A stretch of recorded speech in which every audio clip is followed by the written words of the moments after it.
ओम शांति। आज 8 अगस्त 2025 बाबा के महावाक्य हैं, मीठे बच्चे सदा इसी खुशी में रहो कि हमने 84 का चक्र पूरा किया। अब जाते हैं अपने घर, बाकी थोड़े दिन यह कर्म भोग है। प्रश्न है, विकर्माजीत बनने वाले बच्चों को विकर्मों से बचने के लिए किस बात पर बहुत ध्यान देना है? उत्तर है, जो सर्व विकर्मों की जड़ देह अभिमान है, उस देह अभिमान में कभी न आए, यह ध्यान रखना है। इसके लिए बार बार देही अभिमानी बन बाप को याद करना है। अच्छे और बुरे का फल जरूर मिलता है, अंत में विवेक खाता है। लेकिन इस जन्म के पापों के बोझ को हल्का करने के लिए बाप को सच सच सुनाना है। ओम शांति। बड़े ते बड़ी मंजिल है याद की। बहुतों को सिर्फ सुनने का शौक रहता है, ज्ञान को समझना तो बहुत सहज है। 84 के चक्र को समझना है, स्वदर्शन चक्रधारी बनना है। जास्ती कुछ नहीं है। तुम बच्चे समझते हो, हम सब स्वदर्शन चक्रधारी हैं। स्वदर्शन चक्र से कोई का गला नहीं काटते हैं। जैसे श्री कृष्ण के लिए दिखाया है, अब यह लक्ष्मी नारायण विष्णु के 2 रूप हैं। क्या उनको स्वदर्शन चक्र है? फिर श्री कृष्ण को चक्र क्यों दिखाते हैं? एक मैगजीन निकालते हैं जिसमें श्री कृष्ण के ऐसे बहुत चित्र दिखाते हैं। बाप तो आकर तुम्हें राजयोग सिखाते हैं, न कि चक्र से असुरों का घात करते हैं। असुर उनको कहा जाता जिनका आसुरी स्वभाव है, बाकी मनुष्य तो मनुष्य है ना। ऐसे नहीं, स्वदर्शन चक्र से बैट सबको मारते हैं। भक्ति मार्ग में क्या क्या चित्र बैट बनाए हैं, रात दिन का फर्क है। तुम बच्चों को इस सृष्टि चक्र और सारे ड्रामा को जानना है, क्योंकि सब एक्टर्स हैं। बेहद के एक्टर्स तो ड्रामा को जानते हैं। यह है बेहद का ड्रामा। इसमें डिटेल में नहीं समझ सकेंगे। वह तो 2 घंटे का ड्रामा होता है। डिटेल में पाठ जानते हैं। यह तो 84 जन्मों को जानना होता है। बाप ने समझाया है, मैं ब्रह्मा के रथ में प्रवेश करता हूँ। ब्रह्मा के भी 84 जन्मों की कहानी चाहिए। मनुष्यों की बुद्धि में यह बातें आ ना सकें। यह भी नहीं समझते कि 84 लाख जन्म है या 84 जन्म है। बाप कहते हैं, तुम्हारे 84 जन्मों की कहानी सुनाता हूँ। 84 लाख जन्म हो तो कितने वर्ष सुनाने में लग जाएं। तुम तो सेकंड में जान जाते हो। यह 84 जन्मों की कहानी है। हमने 84 का चक्र कैसे लगाया है। 84 लाख हो तो सेकंड में थोड़े ही समझ सकते। 84 लाख जन्म है ही नहीं। तुम बच्चों को भी खुशी होनी चाहिए। हमारा 84 का चक्र पूरा हुआ। अब हम घर जाते हैं। बाकी थोड़े दिन यह कर्म भोग है।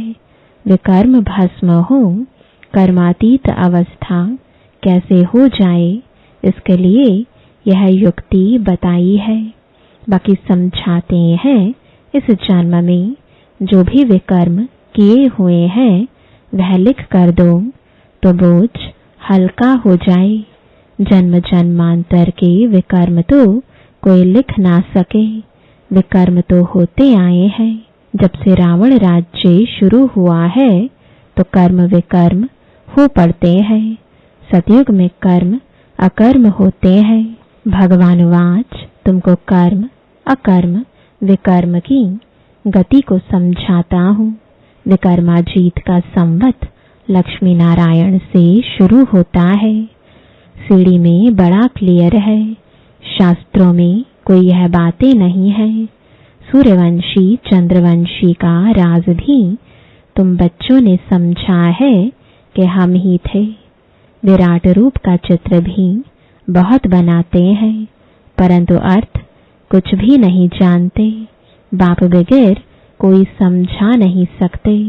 इस ब्रह्मा के ऊपर भी कोई है ना जिसने सिखाया होगा। अगर कोई गुरु ने सिखाया होता तो उस गुरु का सिर्फ एक शिष्य तो नहीं हो सकता। बाप कहते हैं, बच्चे तुम्हें पतित से पावन, पावन से पतित बनना ही है। यह भी ड्रामा में नोंद है।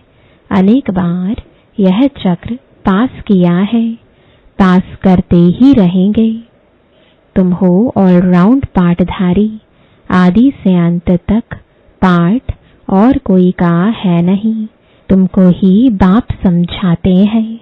फिर तुम यह भी समझते हो कि दूसरे धर्म वाले फलाने फलाने समय पर आते हैं। तुम्हारा तो ऑलराउंड पार्ट है। क्रिश्चियन के लिए तो नहीं कहेंगे कि सतयुग में थे, वह तो द्वापर के भी बीच में आते हैं। यह नॉलेज तुम बच्चों की ही बुद्धि में है। किसको समझा भी सकते हो। दूसरा कोई सृष्टि के आदि मध्य अंत को नहीं जानते। रचयिता को ही नहीं जानते तो रचना को कैसे जानेंगे। बाबा ने समझाया है, जो राइटियस बातें हैं वह छपाकर एरोप्लेन से सब जगह गिरानी है। वह पॉइंट्स अथवा टॉपिक्स बैठ लिखनी चाहिए। बच्चे कहते हैं काम नहीं है। बाबा कहते हैं यह सर्विस तो बहुत है। यहाँ एकांत में बैठ यह काम करो। जो भी बड़ी बड़ी संस्थाएं हैं, गीता पाठशालाएं आदि हैं, उन सबको जगाना है, सबको संदेश देना है। यह पुरुषोत्तम संगम युग है। जो समझदार होंगे वह झट समझेंगे। जरूर संगम युग पर ही नई दुनिया की स्थापना और पुरानी दुनिया का विनाश होता है। सतयुग में पुरुषोत्तम मनुष्य होते हैं। यहाँ है आसुरी स्वभाव वाले पतित मनुष्य। यह भी बाबा ने समझाया है। कुंभ का मेला आदि जो लगता है, बहुत मनुष्य जाते हैं स्नान करने। क्यों स्नान करने जाते हैं? पावन होना चाहते हैं। तो जहाँ जहाँ मनुष्य स्नान करने जाते हैं वहाँ जाकर सर्विस करनी चाहिए। मनुष्यों को समझाना चाहिए यह पानी कोई पतित पावनी नहीं है। तुम्हारे पास चित्र भी है।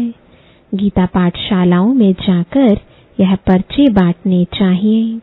बच्चे सर्विस मांगते हैं। यह बैठकर लिखो, गीता का भगवान परमपिता परमात्मा शिव है, न कि श्री कृष्ण। फिर उनकी बायोग्राफी की महिमा लिखो। शिव बाबा की बायोग्राफी लिखो। फिर आप ही वह जज करेंगे। यह पॉइंट्स भी लिखनी है कि पतित पावन कौन। फिर शिव और शंकर का भेद भी दिखाना है। शिव अलग है, शंकर अलग है। यह भी बाबा ने समझाया है। कल्प 5000 वर्ष का है। मनुष्य 84 जन्म लेते हैं, न कि 84 लाख। यह मुख्य मुख्य बातें शॉर्ट में लिखनी चाहिए। जो एरोप्लेन से भी गिरा सकते हैं, समझा भी सकते हैं। यह जैसे गोला है, इसमें क्लियर है फलाने फलाने धर्म फलाने फलाने समय पर स्थापन होते हैं। तो यह गोला भी होना चाहिए। इसलिए मुख्य 12 चित्रों के कैलेंडर्स भी छपवा सकते हो, जिसमें सारा ज्ञान आ जाए और सर्विस सहज हो सके। यह चित्र बहुत जरूरी है। कौन से चित्र बनाने हैं, क्या क्या पॉइंट्स लिखनी चाहिए, वह बैठ लिखो। तुम गुप्त वेश में इस पुरानी दुनिया का परिवर्तन कर रहे हो। अननोन वॉरियर्स हो, तुमको कोई नहीं जानते। बाबा भी गुप्त, नॉलेज भी गुप्त। इनका कोई शास्त्र आदि बनता नहीं और धर्म स्थापक के बाइबल आदि छपते हैं जो पढ़ते आते हैं, हर एक के छपते हैं। तुम्हारा फिर भक्ति मार्ग में छपता है। अभी नहीं छपना है, क्योंकि अभी तुम यह शास्त्र आदि सब खत्म हो जाने हैं। अभी तुमको बुद्धि में सिर्फ याद करना है। बाप के पास भी बुद्धि में ज्ञान है। कोई शास्त्र आदि थोड़े ही पढ़ते, वह तो नॉलेजफुल है। नॉलेजफुल का अर्थ फिर मनुष्य समझते हैं सबके दिलों को जानने वाला है। भगवान देखते हैं तब तो कर्मों का फल देते हैं। बाप कहते हैं यह ड्रामा में नोंद है। ड्रामा में जो वे कर्म करते हैं तो उनकी सजा होती जाती है। अच्छे व बुरे कर्मों का फल मिलता है। उसकी लिखत तो कोई है नहीं। मनुष्य समझ सकते हैं जरूर कर्मों का फल दूसरे जन्म में मिलता है। अंत घड़ी विवेक फिर बहुत खाता है। हमने यह पाप किए हैं, सब याद आता है। जैसा कर्म वैसा जन्म मिलेगा। अभी तुम विकर्मा जीत बनते हो तो कोई भी ऐसा विकर्म नहीं करना चाहिए। बड़े से बड़ा विकर्म है देह अभिमानी बनना। बाबा बार बार कहते हैं देही अभिमानी बन, बाप को याद करो। पवित्र तो रहना ही है। सबसे बड़ा पाप है काम कटारी चलाना। यही आदि मध्य अंत दुख देने वाला है। इसलिए सन्यासी भी कहते यह कागविष्टा समान सुख है। वहाँ दुख का नाम नहीं होता, यहाँ दुख ही दुख है। इसलिए सन्यासियों को वैराग्य आता है, परंतु वह जंगल में चले जाते हैं। उन्हों का है हद का वैराग्य, तुम्हारा है बेहद का वैराग्य। यह दुनिया ही छीछी है। सब कहते हैं बाबा आकर हमारे दुख हर कर सुख दो। बाप ही दुख हरता सुख करता है। तुम बच्चे ही समझते हो कि नई दुनिया में इन देवताओं का राज्य था। वहाँ किसी भी प्रकार का दुख नहीं था।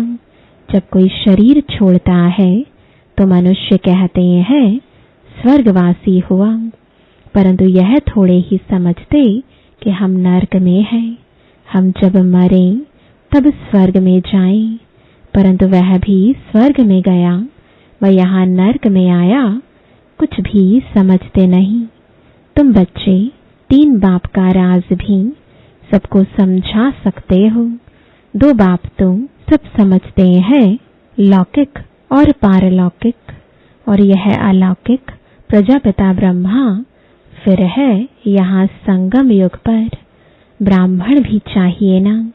वह ब्राह्मण कोई ब्रह्मा के मुख वंशावली थोड़े ही हैं। जानते हैं ब्रह्मा था, इसलिए ब्राह्मण देवी देवता नमः कहते हैं। यह नहीं जानते कि किसको कहते हैं। कौन से ब्राह्मण? तुम हो पुरुषोत्तम संगम युगी ब्राह्मण। वह है कलयुगी, यह है पुरुषोत्तम संगम युग। जब तुम मनुष्य से देवता बनते हो, देवी देवता धर्म की स्थापना हो रही है, तो बच्चों को सब पॉइंट्स धारण करनी है और फिर सर्विस करनी है। पूजा करने व श्राद्ध खाने पर ब्राह्मण लोग आते हैं। उनसे भी तुम चिट चैट कर सकते हो। तुमको सच्चा ब्राह्मण बना सकते हैं। अभी भादों का मास आता है, सभी पितरों को खिलाते हैं।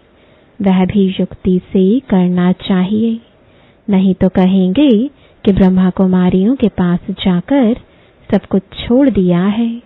ऐसा कुछ नहीं करना है। जिसमें नाराज हो। युक्ति से तुम ज्ञान दे सकते हो। जरूर ब्राह्मण लोग आएंगे तब तो ज्ञान देंगे ना। इस मास में तुम ब्राह्मणों की बहुत सर्विस कर सकते हो। तुम ब्राह्मण तो प्रजापिता ब्रह्मा की औलाद हो। बताओ, ब्राह्मण धर्म किसने स्थापन किया?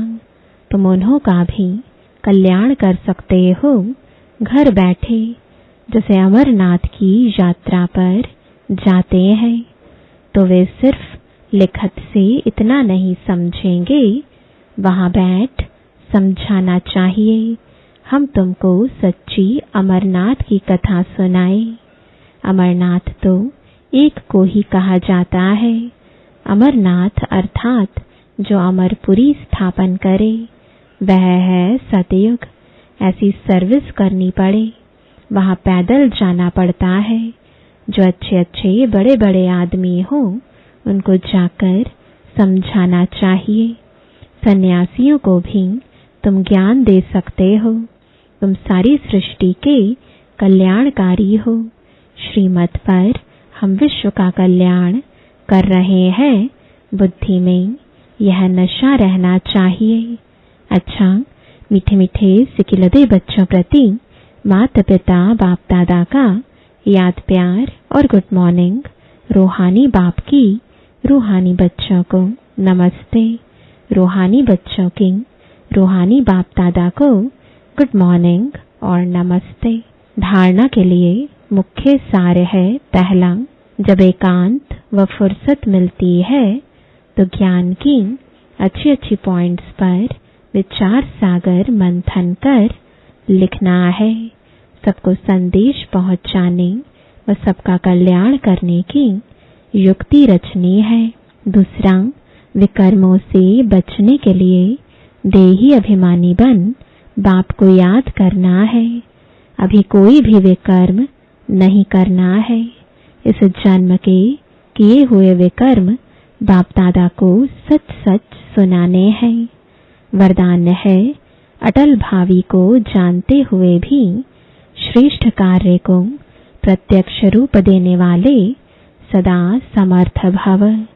नया श्रेष्ठ विश्व बनने की भावी अटल होते हुए भी समर्थ भव के वरदानी बच्चे सिर्फ कर्म और फल के, पुरुषार्थ और प्रारब्ध के, निमित्त और निर्माण के, कर्म फिलॉसफी अनुसार निमित्त बन कार्य करते हैं।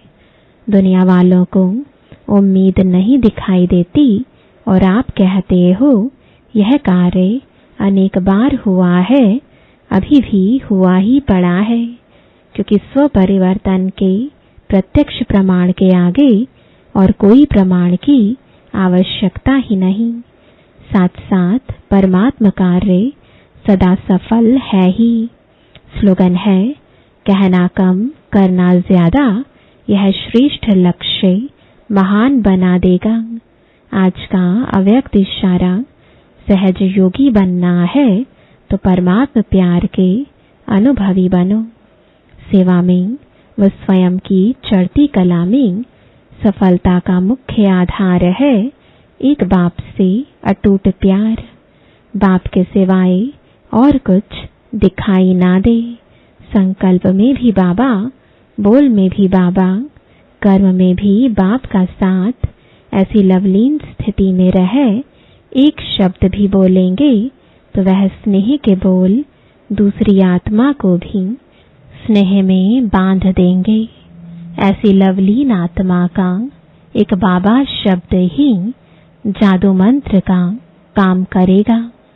ओम शांति।